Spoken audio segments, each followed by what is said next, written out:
Ayo simpan hartamu di langit. Infak dan sodakoh Bank Syariah Indonesia, nomor rekening 10352082887. Bank Muamalah, nomor rekening 30102155555 atas nama Yayasan Khalid Basalamah. Jazakumullahu khairan. Assalamualaikum warahmatullahi wabarakatuh. Alhamdulillah wassalatu wassalamu ala Rasulillah. Segala puji dan puja kehadirat Allah Subhanahu wa taala, juga salawat dan taslim kepada Nabi besar Muhammad sallallahu alaihi wa ala alihi wa sahbihi wasallam. Melanjutkan pada buku kita teman-teman sekalian, Minhajul Muslim, tulis oleh Syekh Abu Bakar Jazair rahimahullah, dan kita akan masuk ke bahasan selanjutnya dari bab jihad, yaitu salah satu materinya, materi ke-8, akad zimmah dan hukum-hukumnya. Di poin A-nya, akad zimmah itu. Akad zimmah adalah atau ialah pemberian jaminan keamanan terhadap orang kafir yang bersedia menerima jizyah atau upeti kepada kaum muslimin, serta berjanji kepada kaum muslimin mengenai kesediaannya menerima pemberlakuan ketentuan hukum syariat Islam dalam kasus pelanggaran berat seperti kasus pembunuhan, pencurian, dan pelanggaran kehormatan.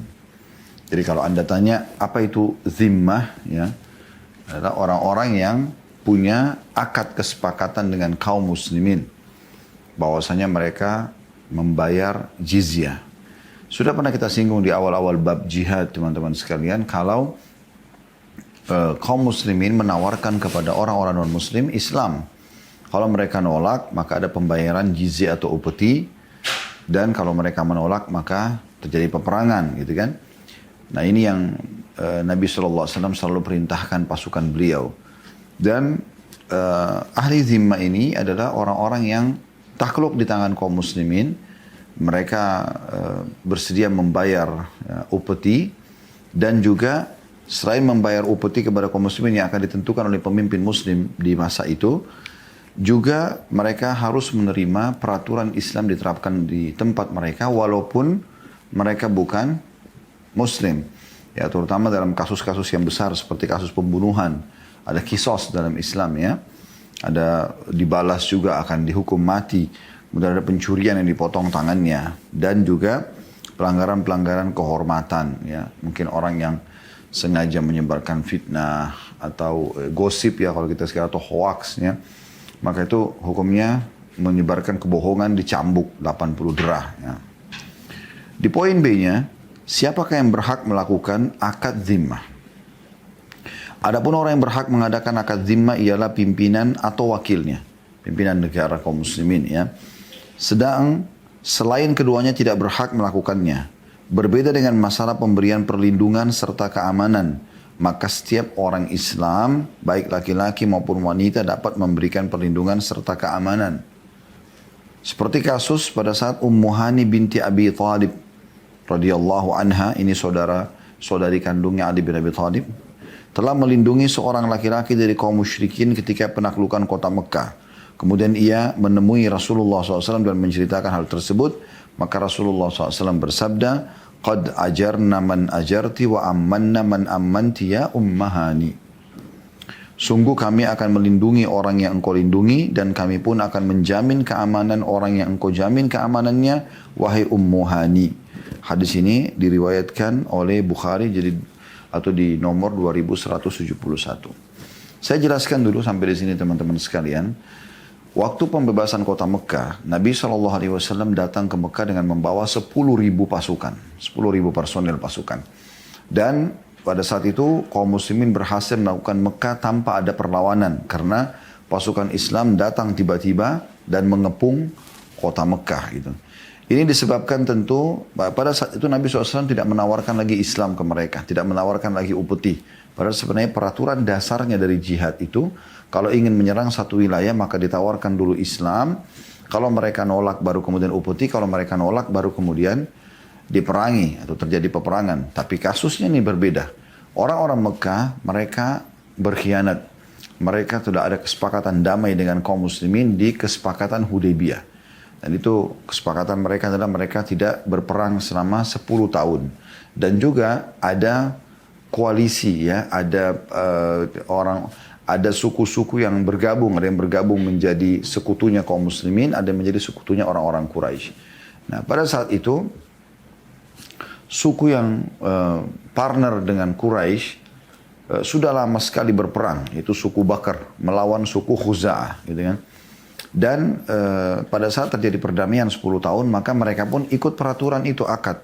Karena suku Bakar bergabung dengan Quraisy dan suku Khuza'ah bergabung dengan Muslimin, gitu kan. Nah, satu waktu pernah ada beberapa tokoh dari suku Khuza'ah lagi tawaf karena mereka pikir sudah nggak ada lagi cekcok, mereka damai 10 tahun.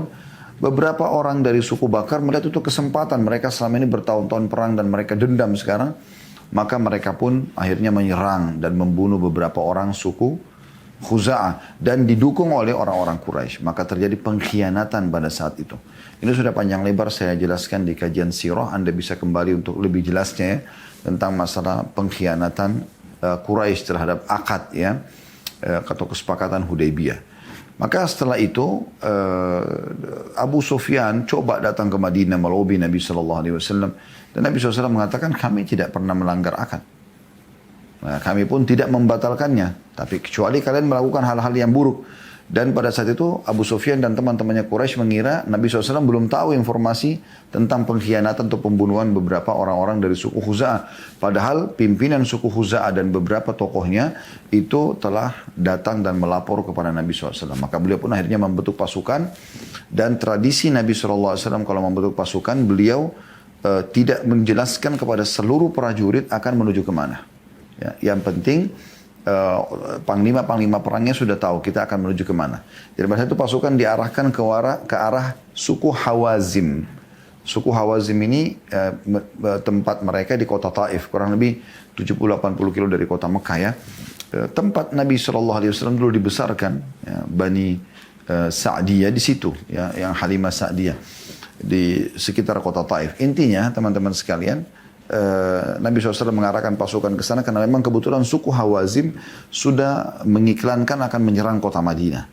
Maka prajurit pun mengira akan menyerang ke sana, tapi ternyata di tengah jalan pada saat sudah dekat sekali dengan suku Hawazim, Nabi SAW tiba-tiba mengalihkan pasukan menuju ke Mekah karena sangat dekat jaraknya. Dan tiba-tiba saja mengepung kota Mekah dan akhirnya esok harinya, ringkas ceritanya, masuk ke kota Mekah dan akhirnya menaklukkan kota Mekah tanpa ada peperangan. Dan Nabi SAW melarang terjadi pembunuhan kecuali memang ada beberapa orang saja. Ada 9 atau 10 orang Nabi SAW suruh hukum mati gitu.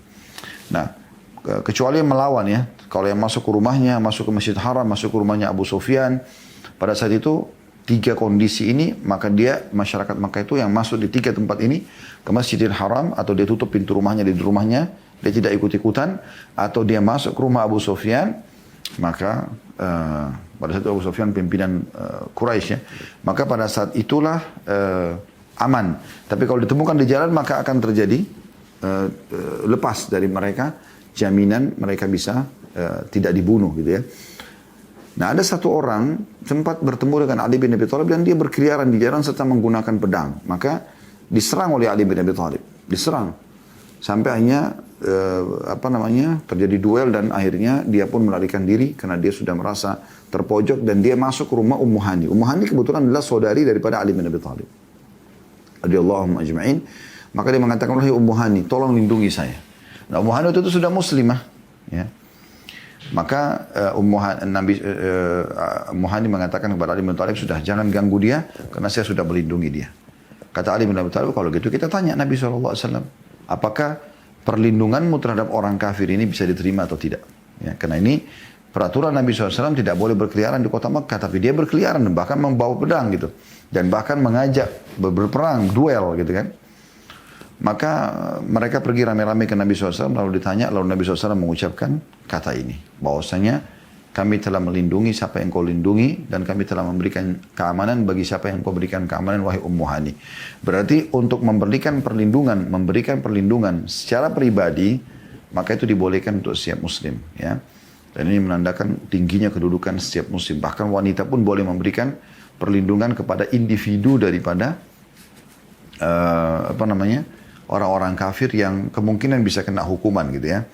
Tetapi akad zimmah, akad penentuan tentang upeti yang akan diambil dari satu wilayah yang mereka menolak Islam dan akhirnya mereka juga harus ikut dengan syariat Islam pada kasus-kasus yang besar seperti kasus pembunuhan atau pencurian dan pelanggaran-pelanggaran kehormatan, sudah kami jelaskan tadi contoh-contohnya.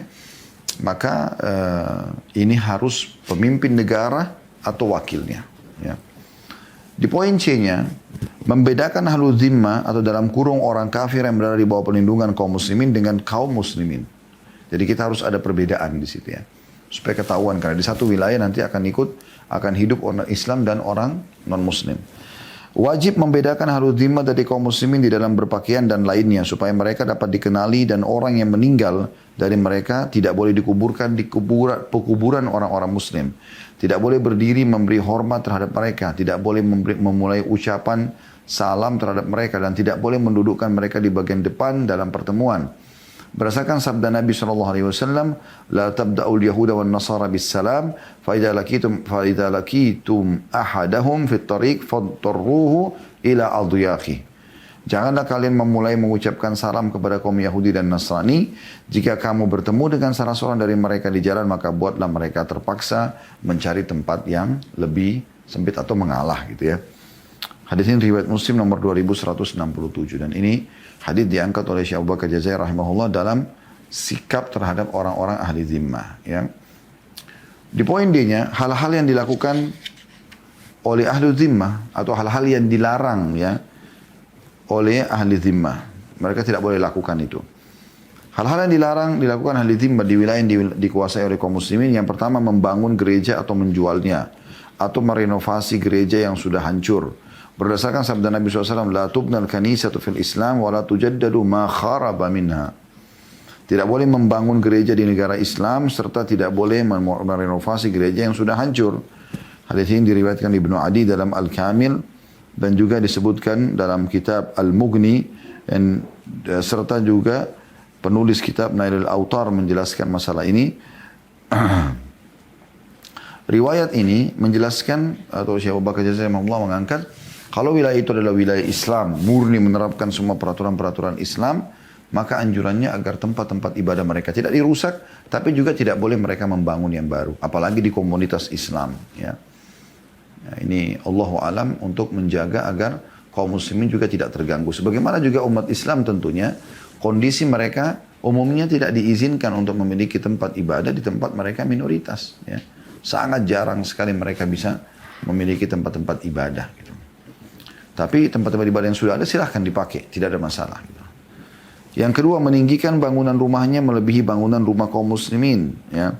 Berdasarkan sabda Rasulullah SAW, Islamu ya'lu wa la yu'la alaih. Agama Islam itu tinggi dan tidak boleh melebihi ketinggiannya. Hadis ini diriwayatkan Baihaqi, dinyatakan Hasan, jilid 6 halaman 205. Yang ketiga, secara terang-terangan minum minuman keras, makan daging babi di hadapan kaum muslimin, atau makan dan minum di siang hari pada bulan Ramadan. Tapi mereka wajib menyembunyikan setiap sesuatu yang diharamkan terhadap kaum muslimin, karena dikhawatirkan akan menimbulkan fitnah bagi kaum muslimin. Ini yang dilarang. Di poin E-nya, hal-hal yang membatalkan akad zimmah. Adapun hal-hal yang membatalkan akad zimmah adalah, yang pertama, tidak mau memberikan upeti yang sudah disepakati. Yang kedua, tidak menerima kemestian hukum syariat Islam yang merupakan salah satu syarat dalam akad. Jadi kita orang dibunuh harus dihukum juga sesuai dengan syariat Islam, orang mencuri dan seterusnya. Yang ketiga, berbuat lalim terhadap kaum muslimin dengan membunuh orang Islam, merampoknya, menahannya, melindungi mata-mata musuh, atau berzina dengan seorang muslimah. Yang keempat, mencela Allah, Rasul dan kitabnya. Jadi ini hal-hal yang membatalkan akad zimmah. Yang terakhir berhubungan dengan masalah akad zimmah ini, teman-teman sekalian, adalah poin F-nya, hak-hak ahlu zimmah. Apa saja hak mereka. Adapun hak ahlu zimmah atas kaum muslimin ialah menjamin keamanan jiwa, harta dan kehormatan mereka. Tidak boleh diganggu. Rumahnya, pekerjaannya, kendaraannya, segala macam, hak dia. Keluarganya, ya. Dan tidak mengganggu mereka selama mereka memenuhi janji mereka serta tidak melanggarnya. Berdasarkan sabda Rasulullah SAW, man ada dhimmiyan fa ana khasmuhu yaumal qiyamah. Barang siapa yang menyakiti ahlu zimmah atau kafir zimmi, niscaya aku akan menjadi seterusnya pada hari kiamat. Hadis ini disebutkan oleh Al-Khatib dalam kitab tarikhnya dari Ibnu Mas'ud dengan sanad yang baik. Tetapi jika mereka melanggar perjanjian dan membatalkannya dengan melakukan suatu perbuatan yang membatalkan perjanjian mereka, maka darah serta harta mereka dihalalkan. Maksudnya mereka melanggar, dihukum sesuai dengan peraturan yang ada. Tetapi tidak darah kaum wanita dan anak-anak mereka, karena seseorang tidak boleh dikenakan sanksi hukuman karena pelanggaran yang dilakukan oleh orang lain. Artinya kalau si suami yang melakukan pelanggaran, istrinya dan anaknya tidak akan kena hukuman. Jadi bukan semua dipukul rata. Islam datang sesuai dengan keadilan. Ya, siapa yang melanggar maka itu yang dihukum. Bahkan waktu Nabi SAW menembus Khaybar dan sempat seorang wanita dan beberapa pendeta mereka sepakat untuk memberikan racun di makanan Nabi SAW. Nabi tidak langsung menghukum mereka. Tidak langsung menghukum. Padahal pasukan Islam sudah masuk di wilayah Khaybar. Ya. Yang terjadi adalah Nabi SAW menunggu ada korban. Pada saat terjadi korban, ada sahabat yang meninggal, barulah kemudian dihukum orang yang meletakkan racun tersebut. Ya, seperti itu kurang lebih.